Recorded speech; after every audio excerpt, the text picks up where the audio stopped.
Hello, Transurfers and the Transurfing Curious. I am Renee Garcia, and this is Reality Transurfing TV, the only YouTube channel endorsed by Vadim Zeland himself. Today, this is going to be a little bit of a short lesson, a little bit dark, but again, by request, I am giving these lessons. If you have something you would like me to talk about, please message me or comment and I will add this to my list. This is by request again. Somebody asked me about death and dying from the transurfing perspective.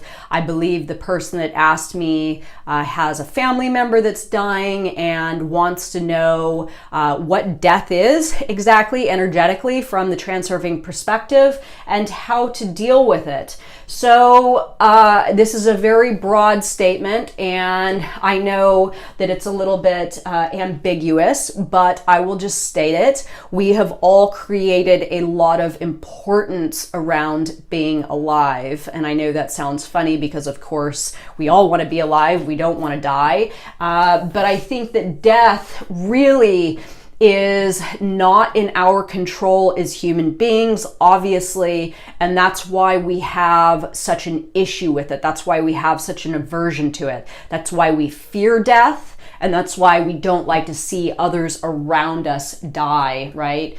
We have a strong aversion to it because we are simply not in control.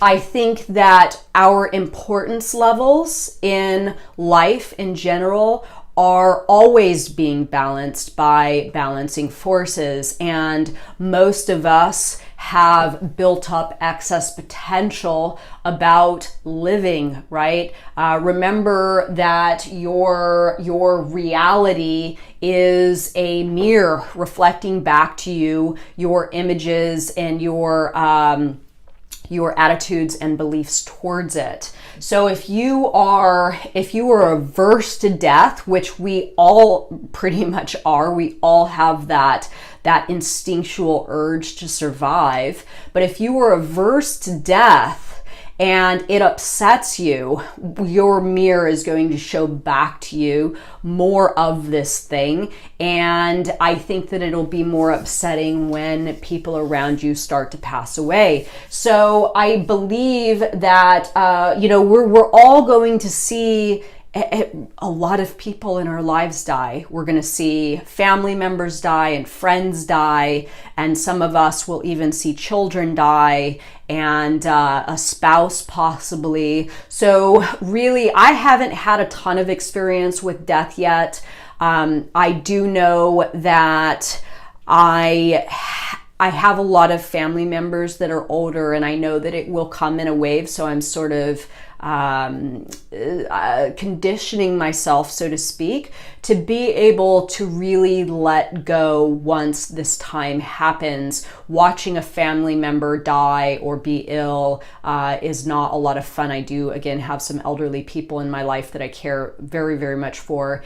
And watching this happen is not obviously ideal. However, being able to drop importance on them. And I know this sounds really crazy and sad and like, why would you want to drop importance on a family member dying? But it is an excellent way to practice being able to let go and release some importance on needing to have that person in your life, because let's face it, this is going to be ongoing. We are going to experience more death as we get older, siblings dying, and again, friends and family and all that stuff. So really, if you have a singular person in your life right now dying, or that's been diagnosed with cancer or is sick or elderly, and you know that it's going to only be a matter of time until they're gone,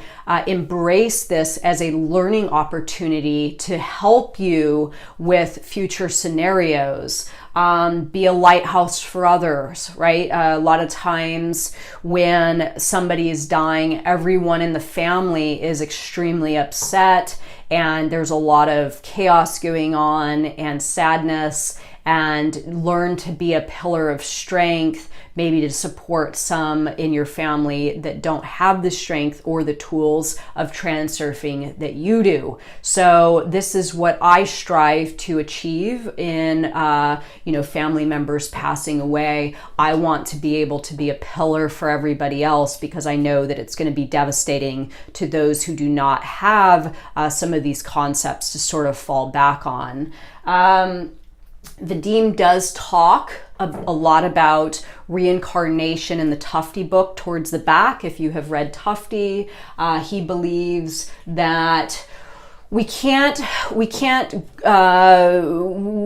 feel or see the experiences that we had in our past incarnations, but we can harness the power from them in this current life, on this current life track. So again, this is a very powerful way to go about looking at death, perceiving death, not only for yourself, but for others. So if you're struggling with your own mortality, maybe you can say to yourself, I'm gathering power in this reality now to take on to my next one, and I have the power from my past incarnations for this reality now. The same thing with friends, family, a spouse, children that pass away. I know this is an incredibly challenging topic to try to wrap your head around,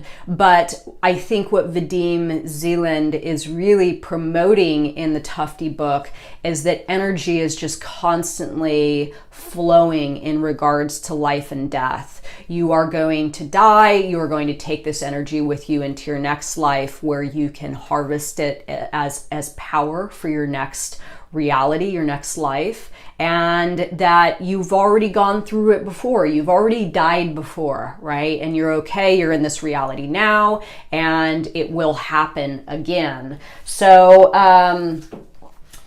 let go with these, right? Again, it's about lessening the importance of people in your life, knowing that you are going to have to say goodbye at some point, getting into maybe a practice now with your first experiences with death, if these are in fact your first experiences, and preparing yourself for more of that in your future, because let's face it, it's just going to magnify as we get older. I'm going to read a short part from the book that I really like, and then that's going to be it on death.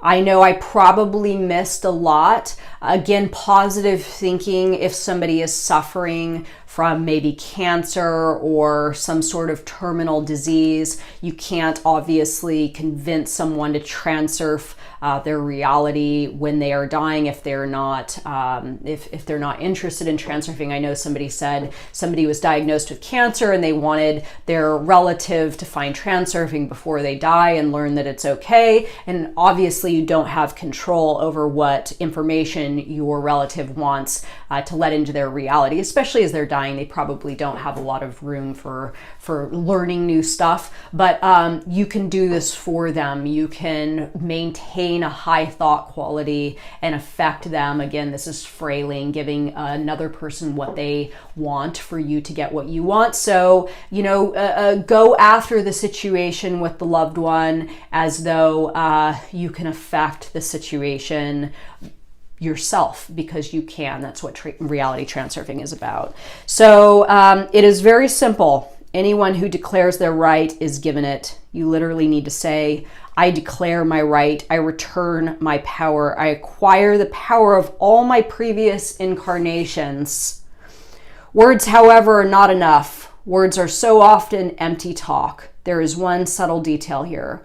For your words to be heard, you have to use the archaic rudiment of which you are already aware of, the plate. So here it is. Vadim Zeland is tying in past incarnation power and using the plate. Make your declaration using the plate just as you did when you were composing your reality, and power will hear you. Do this whenever you feel it necessary. However, You will soon gradually come to sense an increase in your personal power, self-confidence, and strength of your spirit. You will definitely feel it, and every time you do, feel confirmation that it is working. Do not forget to consolidate your renewed design with thought markers such as this. I can see that my personal power really is increasing. There is nothing more to add here. You will see for yourself how amazing it is. So this is really Vadim taking death and saying, look at it as your advantage. You can pull power from your past incarnation, and this is not the end, right? If you believe in reincarnation, you are going somewhere after this. And of course, if you are losing a loved one right now to a terminal illness, or they're elderly and getting ready to die, they're going on to another life. I don't know what I believe about reincarnation exactly yet. I will leave this up to discussion of you all, but this is some of Vadim's words, some of my takes on death, and yeah, I'm curious to hear what you guys say about it. So please comment, like, subscribe here if you have not already, and of course join us on ITI, the International Transurfing Institute Facebook group, for more conversations, more dynamic conversations like this, and many others. Thanks guys, bye.